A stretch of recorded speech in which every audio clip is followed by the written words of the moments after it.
Hari ini adalah momen penting bagi timnas Indonesia.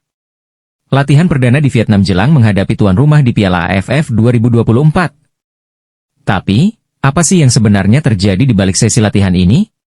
Kenapa sampai bikin Shin Tae-yong tampak serius banget? Yuk, kita bahas tuntas. Begitu sesi latihan dimulai, ada yang menarik perhatian. Lapangan tempat timnas berlatih bukan sembarang lapangan, kondisinya tidak sempurna. Rumputnya tidak sehalus Gelora Bung Karno, bahkan beberapa bagian terlihat gundul. Hal ini jelas menjadi tantangan buat pemain kita. Tapi, apa respon Shin Tae-yong? Tenang, pelatih asal Korea Selatan ini punya trik jitu. Di sela-sela latihan, Shin terlihat sibuk berdiskusi dengan staf pelatih.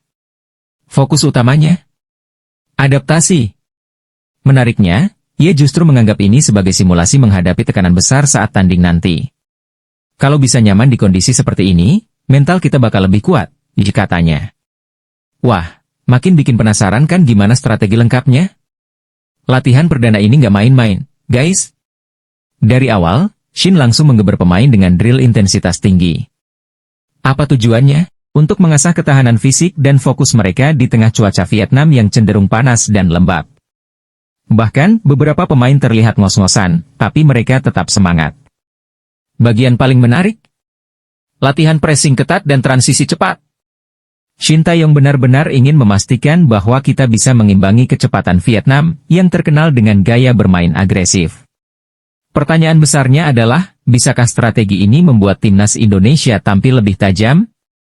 Di akhir sesi latihan, Shin mengumpulkan seluruh pemain dan memberikan pesan yang cukup menggetarkan hati. Ia menekankan pentingnya kebersamaan dan kerja keras. Kita bukan cuma bawa nama timnas, tapi juga kebanggaan bangsa. Jadi, kasih segalanya di lapangan, ucapnya tegas. Kalimat ini langsung mendapat respons positif dari para pemain. Terlihat jelas betapa mereka ingin memberikan yang terbaik untuk Indonesia. Semangat seperti ini yang selalu bikin kita optimis, bukan?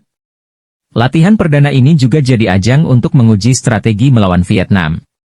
Berdasarkan bocoran, Shin bakal menerapkan formasi yang lebih fleksibel, kemungkinan besar 4-4-2 atau 3-4-3, tergantung situasi di lapangan. Apa alasannya? Karena Vietnam terkenal dengan pressing tinggi yang bisa mematikan lini tengah lawan. Dengan formasi ini, Shin berharap timnas bisa lebih solid dalam bertahan sekaligus eksplosif saat menyerang. Formasi ini juga memungkinkan peran sayap seperti Sadil Ramdhani atau Witan Sulaiman lebih optimal. Apakah ini strategi yang tepat? Kita tunggu pembuktiannya. Yang nggak kalah bikin merinding adalah kehadiran fans Indonesia di Vietnam. Meski jumlahnya nggak sebanyak supporter tuan rumah, semangat mereka tetap luar biasa. Beberapa bahkan membawa spanduk dan bendera Indonesia, memberikan dukungan langsung di pinggir lapangan. Hal ini menunjukkan betapa besar harapan masyarakat Indonesia untuk timnas.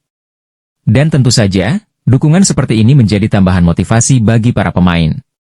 Kalau kalian ada di sana, apa yang bakal kalian teriakan untuk mendukung Garuda? Latihan perdana ini memang penuh cerita menarik, dari tantangan kondisi lapangan, intensitas latihan, hingga strategi khusus Shin Tae-yong. Semua ini membuktikan satu hal, timnas Indonesia nggak main-main untuk menghadapi Vietnam. Nah, kalau kalian nggak mau ketinggalan update seru lainnya tentang timnas Indonesia dan Piala AFF, langsung aja subscribe channel ini. Jangan lupa like videonya juga, ya. Dukung terus sepak bola Indonesia.